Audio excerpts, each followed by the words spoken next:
Mi nombre es Silvia. Tengo 38 años y soy ama de casa a medio tiempo. Mi única hija, Melody, se graduó el año pasado y se mudó a su propio lugar. Así que ahora vivo con mi esposo Víctor, que tiene 50 años.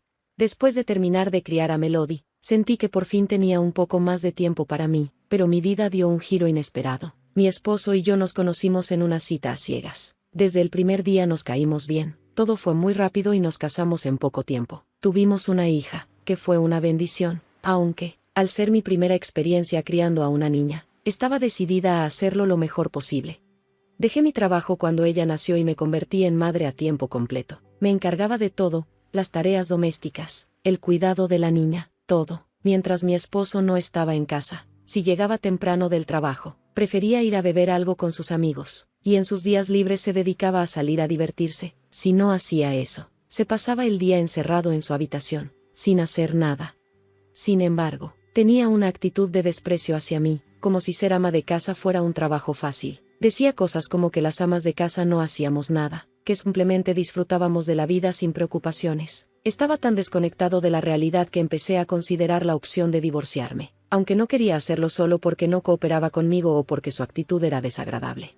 Pensé que lo mejor para nuestra hija sería que ambos padres estuvieran juntos, así que decidí cambiar mi perspectiva y seguir adelante con mi matrimonio. Al menos por ahora, decidí criar a mi hija por mi cuenta, sin depender de nadie. Mi marido solo era útil para traer el sueldo a casa, y eso funcionó durante un tiempo, pero cuando mi hija comenzó la secundaria, las cosas cambiaron. Mi marido empezó a sacar dinero de la casa para pagar por el equipo de su empresa, por entretenimiento relacionado con su trabajo y otras cosas bajo el pretexto de necesidades empresariales. Esto me quitaba grandes cantidades de dinero, y como resultado, las finanzas de la familia se volvieron tensas.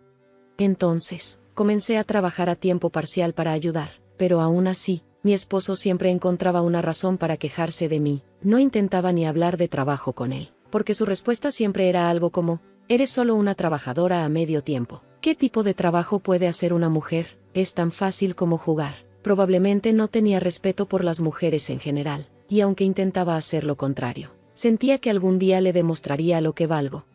Una noche de invierno, el teléfono de casa sonó. Era mi tío, el hermano de mi madre, quien me informó que mi madre había sido trasladada al hospital en estado crítico. Me dio el nombre del hospital y me preparé para ir. Desperté a mi esposo. Le rogué que consiguiera el coche y me llevara al hospital.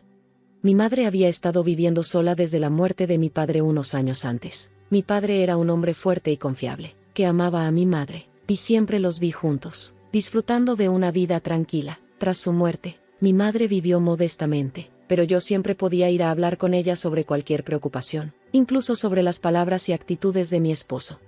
No podía creer que mi madre estuviera tan mal. Mientras íbamos camino al hospital, me sentaba en el asiento del pasajero, rezando para que ella aguantara. Al llegar, me encontré con mi tío y otros familiares. Según lo que me contaron, mi madre se despertó en medio de la noche con un fuerte dolor en el pecho. No sabía si llamar o no a la ambulancia, pero finalmente lo hizo, después de que mi tío la instara a hacerlo. Él vivía cerca y acudió a su casa de inmediato para acompañarla a urgencias.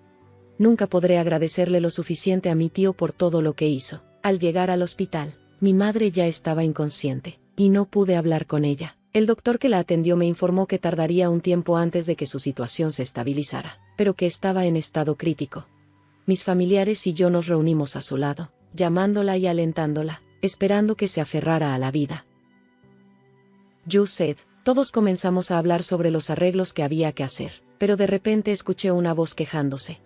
¿Finalmente terminaste? Me llamaste en medio de la noche y me hiciste perder el tiempo. Hey, vamos a casa, decía mi esposo, mientras se sentaba en una silla en la esquina de la habitación, claramente frustrado. Estaba tan preocupada por mi madre que olvidé que él estaba allí. Sentí una mezcla de cansancio y desdén. Le pedí, con calma, que se fuera. Por favor, vete a casa sin mí, le dije, aunque mi madre estaba inconsciente. No quería que siguiera diciendo más palabras desagradables que pudieran llegar a sus oídos. Quería que se fuera de allí lo antes posible. Mi esposo, con su actitud arrogante, exageró aún más. Ella me hizo perder mi tiempo. ¿Para qué? Ni siquiera tiene dinero para irse. Era una vieja bruja inútil hasta el final, ¿verdad? Después de que él se fue, el ambiente en la habitación se llenó de preocupación por mí. Respiré profundamente para calmarme y les agradecí a los demás por su apoyo. Está bien, No se preocupen. He decidido divorciarme de él. Regresé a casa justo cuando mi esposo se fue a trabajar. Inmediatamente empecé a empacar lo esencial en una caja. Hice una entrega a la casa de mi tío y salí con mis pertenencias personales para contarle lo que había sucedido. La verdad es que había estado planeando divorciarme de mi marido en cuanto llegara a la edad de jubilación en unos años. Pero el comentario de esa noche en el hospital aceleró mi decisión. No podía seguir viviendo bajo el mismo techo que alguien que hablaba tan mal de mi madre. Así que tomé una habitación en un hotel de negocios por el momento y me puse en contacto con el abogado con el que había estado consultando durante algún tiempo. Esa misma noche, recibí una llamada en mi celular. Era mi esposo. ¿Quién es el dueño de tu casa? Tu madre todavía está en el hospital. No tienes que cuidarla, ¿verdad? Quiero decir, el funeral ni siquiera ha llegado. ¿Por qué no vienes a casa y cocinas la cena? Mi paciencia se agotó. Por favor, déjame en paz. No volveré más a casa. Víctor, me estoy divorciando de ti. Al escuchar eso, mi esposo se rió, como si todo fuera una broma. Si puedes hacerlo, hazlo. Eres solo una ama de casa con un trabajo a medio tiempo. Y colgó el teléfono. Sin embargo, unos días después, volvió a llamar. Esta vez, su tono era completamente diferente. ¿Qué es esto? ¿Qué son esos papeles de divorcio y demandas de pensión alimenticia? La voz de mi esposo estaba llena de impaciencia, pero yo, por el contrario, me mantenía tranquila. Te dije que me divorciaría de ti. La pensión alimenticia está justificada por la angustia mental que he sufrido por tu culpa. ¿Qué estás diciendo?, replicó él. He pasado por esas horribles situaciones que alguna vez me dijiste. Todo lo documenté en mi diario y en mi blog. Mis abogados dijeron que eso sería una buena evidencia. ¿Qué evidencia?, respondió, claramente sin comprender. Supongo que no tenía idea de que había estado trabajando para un divorcio a sus espaldas. De todos modos, cualquier otra comunicación sobre el divorcio tendría que ir a través de mi abogado. Eso fue todo lo que dije antes de colgar. Poco tiempo después, finalicé el divorcio. Nuestros ahorros de $200,000 se dividirían entre nosotros, pero su parte se destinó completamente a la pensión alimenticia por el acoso. Al final, acordamos que yo recibiría toda la cantidad. Por supuesto, mi esposo no aceptó esos términos desde el principio. No existe tal cosa como la parte de la esposa, dijo. Me la gané. Si te haces cargo de la casa de tu madre inútil, que también es mía. El abogado le explicó calmadamente la situación a mi esposo cada vez que teníamos que ir a mediación o al tribunal. Esto costará mucho dinero. ¿Es eso lo que quieres?, le dijo. Mi abogado logró silenciar a mi esposo durante esos momentos tensos.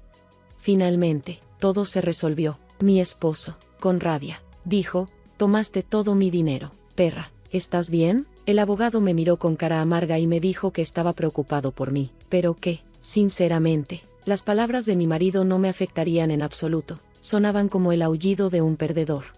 Menos de 2 meses después de que el divorcio se finalizara, mi madre dio su último suspiro. Con la ayuda de mis familiares, organicé todo lo relacionado con su funeral y su última despedida. Poco después, recibí una llamada de mi tío y su esposa. Querían verme lo antes posible, aunque estaba un poco nerviosa. Decidí ir. Cuando llegamos al restaurante, estábamos pensando en marcharnos, pero al verlos, mi tío tomó la iniciativa. De hecho, poco después, recibí una llamada de Víctor, queriendo pedir dinero prestado. Sabía de mi divorcio y de cómo había sucedido, y si hubiera contestado el teléfono, probablemente le habría gritado y colgado de inmediato. Pero, en lugar de mí, fue mi esposa quien levantó el teléfono. Sí, fui yo quien habló con Víctor, dijo. Sabía lo que estaba pasando contigo, y también lo sabía él. Había oído hablar de su arrebato en la habitación del hospital, así que no tenía intención de prestarle dinero desde el principio, pero aún así, sentía curiosidad por saber qué tenía que decir. Fingió mostrar simpatía y me preguntó por qué no tenía dinero. Actuaba como si me hubiera engañado. ¿Verdad, tía? Pero, en serio, ¿por qué necesitaba dinero? Me pregunté a mí misma. Claro, había recibido los ahorros del divorcio, pero mi exmarido tenía un trabajo, así que, teóricamente, debería estar recibiendo su salario. Él siempre apostó su sueldo cada vez que se quedaba sin dinero y pedía préstamos a las compañías de crédito al consumo. Obviamente, terminó sin dinero, y las compañías de crédito embargaron su salario. Cuando su jefe se enteró de su situación, Víctor se jubiló anticipadamente. Vaya desastre. Pero, ¿no recibió una indemnización y un salario al retirarse antes de tiempo? Pues bien, El sistema de pago por adelantado estaba relacionado con lo que habría recibido si hubiera trabajado hasta la jubilación. Como se jubiló antes, tuvo que pagar la diferencia cuando dejó el trabajo. Ya no pudo pedir más préstamos y no pudo encontrar otro trabajo, por lo que eso explicó sus problemas financieros. No sabía que él estaba aprovechando ese sistema de pago por adelantado. Recuerdo vagamente que dejó de mostrarme sus recibos de sueldo en algún momento. Estoy bastante segura de que fue cuando comenzó a utilizar ese esquema de pago. Después de escuchar todo eso, simplemente le dije, oh, Dios mío, déjame hablar con mi marido al respecto, y colgué el teléfono. Mi tía se rió, como si estuviera entretenida con la situación. Más tarde, me enteré de que mi exmarido había llamado no solo a mi tío, sino a todos mis familiares, pidiéndoles que le prestaran dinero. ¿Cómo podría mi familia prestarle dinero? Especialmente aquellos que estuvieron en el velorio y la ceremonia de despedida, ellos también sabían de sus arrebatos en el hospital. No tenía ninguna simpatía por mi exmarido. Supongo que se quedó sin personas a las que recurrir. Un día, recibí una llamada de un número desconocido en mi celular. Hola, ha pasado un tiempo. ¿Cómo van las cosas? Era mi exmarido. Su voz sonaba diferente, como nunca la había escuchado antes. Cuando nos casamos, me ponía la piel de gallina escucharla tan pegajosa. Me dijo, fui a ver la casa de tu mamá, está en construcción. ¿Vas a vivir allí después de la renovación? No, respondí, la estoy alquilando. Cuéntame la verdad, insistió, ¿vas a vivir allí?